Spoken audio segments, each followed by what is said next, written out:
ئێمە کە وەکو کە سوکاری قوربانەکان داواکاریمان پێشکە کە سێ داواکاریە ئایا ئەو کەسانە ئایا لە زیندان لە برین لە ژیاندا ماون لە زیندانن لای حکوومەت یۆنان یان بێسەر و شوێنن یان ئەوەتە تەرمەکانمان بەرەنەوە ئەرێ ئەوانە لە ناو یەختەکە 63 کەس تێدا بە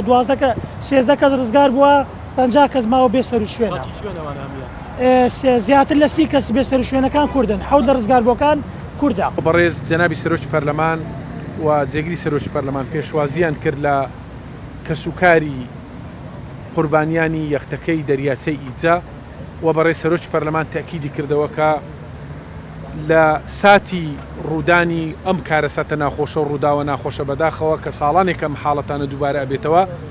هەموو پەیوەندیەکانی خۆی لەگەڵ بەڕێز سەرۆک کۆماری عێراق وەزارەتی دەرەوەی عێراق و نوێنەرایەتی باڵێ حکوومەتی هەرێمی کوردستان و هەروەها قۆنسوڵخانەی یۆنان لە هەرێمی کوردستان خستۆتە گەڕ بۆ ئەوەی بتوانین چارەنووسی ونبوانی یەختەکەی دەریاچەی ئیجا ڕوون بێتەوە و هەموو هاوکاریەکی پەرلەمانی کوردستان بەڕێز جەنابی سەرۆکی پەرلەمانی کوردستان هەموو پشتیوانیەکی و هاوکاریەکی خۆی دەربڕی